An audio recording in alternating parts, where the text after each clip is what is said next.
పందిరి పట్టి మంచం. ఈ కథ శంకరమంచి సత్యం గారి అమరావతి కథల సంపుటంలోనిది. గుళ్ళో పౌళింపు సేవ జరుగుతోంది. తలుపుల దగ్గర పాట సాగుతోంది. అమ్మవారి విగ్రహాన్ని తలుపు కవతల, అయ్యవారి విగ్రహాన్ని తలుపు కివతల పట్టుకునుంచున్నారు. అమ్మవారి వైపు నుంచి పాట: నీవు నేనును పులపాన్పును నిద్రపోవుచునుండగా నీవు నేనని లేపి ముద్దిడి నీదు పేరున పిల్చెరా ఆ వధూమణి యవతెరా నీ అంతరంగము దానిపై తావలంబమరావతి పురధామ శ్రీ అమరేశ్వర. అలా అమ్మవారు నిలదీసి అడుగుతూ చెప్తే గాని తలుపు తీయనంటుంటే ఆ వచ్చిన ఆవిడ గంగమ్మని చెప్తాడా ఆయన? ఏదో సమర్థకాలు చెప్పుకుంటున్నాడు సంసారం కోరినవాడే. అమ్మవారి పాట లోపల నుంచి దేవదాసీలు పాడుతుంటే చినముత్యం తను గొంతు కలుపుతూ అభినయిస్తోంది. చినముత్యం కంఠం పావురాయి కోకువలా ఉంటుంది. మల్లెతీగకు జోడు మామిడి పళ్ళు కాసినట్టుంటుంది చినముత్యం శరీరం. ఒక్క కంటి చూపుతో, పంటి బిగింపుతో, పెదవి మెదుపుతో పోతుటీగల్లాంటి సొగసుగాళ్ళని గులాములుగా చేసుకోగల అందగత్తె చినముత్యం. కొంగు తగిలితే సరే, ఆ కొంగు పైనుంచి వచ్చే గాలి తగిలితే చాలని ఎదురు చూస్తున్న వాళ్ళు అనేకులు. అయితే చినముత్యం ఎవరికీ మనసు పెట్టలేదు. తల్లి పెదముత్యం తొందర పెట్టనూ లేదు.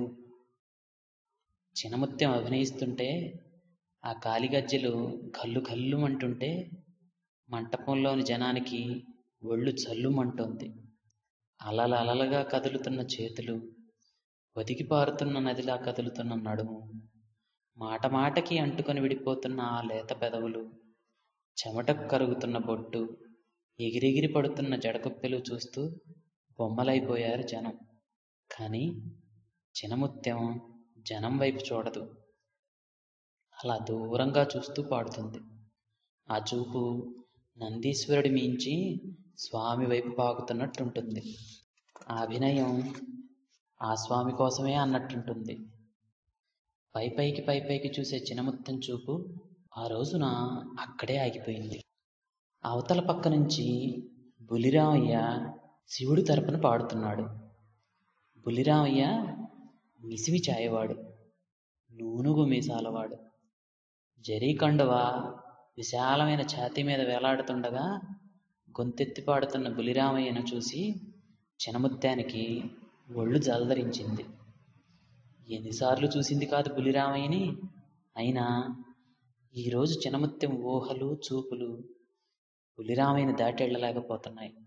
చేకోవే అమరావతి పురవర శ్రీబాలచాముండిక అని బులిరామయ్య పాడుతుంటే తన్నే పిలుస్తున్నట్టుంది చినముత్యానికి. తన్ని అందుకోమంటున్నాడు, తన్ని గుండెలకు హత్తుకోమంటున్నాడు. చినముత్యం పాపట కొలుసు పక్కకు జారింది. కుప్పునున్న నాగరం చేతిరింది. అడుగు తప్పింది, బయట జారింది. అది చూసిన పెదముత్యం తాళం చిప్పతో కూతురు నెత్తురు టంగున మొట్టింది. తెలివి వచ్చింది చినముత్యానికి. 3వ రోజు సేవలో చినముత్యం బులిరామయ్యను చూస్తూనే పాడింది. అతని కోసమే అభినయించింది. సేవ అయిపోయాక ప్రసాదాలు పెడుతుంటే తనకు పెట్టిన ప్రసాదం పక్కనున్న బులిరామయ్య చేతిలో పెట్టి పరుగు పరుగుని ఇంటికెళ్ళింది. బులిరామయ్య తెల్లబోయాడు. పెదముత్యం కూతురికి జడవేస్తూ, ఏమే కాణీ లేని వాడిని కట్టుకుంటావా? పెళ్ళాం బిడ్డలున్నవాడికి పెళ్ళాం అవుతావా అంటే చినముత్యం వంచిన తల ఎత్తకుండానే బదులు చెప్పింది. అమ్మా, మనసు ఆయనదైన తర్వాత ఆయన కాణీ నాకెందుకమ్మా? నా కాసులు ఆయనవి కావా? ఆయన పిల్లలు నా పిల్లలు కారా? ఆయమ్మ నా అప్ప కాదా? పెదముత్యం మారు మాట్లాడలేదు.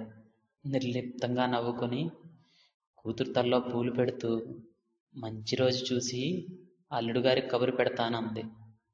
ఆనాటి నుంచి పెదముత్యం ఇంటి నుంచి బులిరామయ్య ఇంటికి అన్ని సంబారాలు వచ్చేవి. ఏ లోటు లేకుండా బులిరామయ్య భార్యాపిల్లలు కాలం గడపటమే కాకుండా ఇంట్లో ఏ ఇబ్బంది వచ్చినా పిల్లలు పెదముత్తం ఇంట్లోనే కాలక్షేపం చేసేవాళ్ళు. చినముత్యాన్ని బజారమ్మ అని పిలిచేవారు. పెదముత్యం కూతురు ఆనందం చూసి తృప్తిగా వెళ్ళిపోయింది. చినముత్యం బులిరామయ్య కళ్ళలోకి చూస్తూ బొట్టు తిత్తుకుంటూ ఆయన పలుకులో స్వామి పిలుపు వింటూ 30 ఏళ్ళు గడిపింది.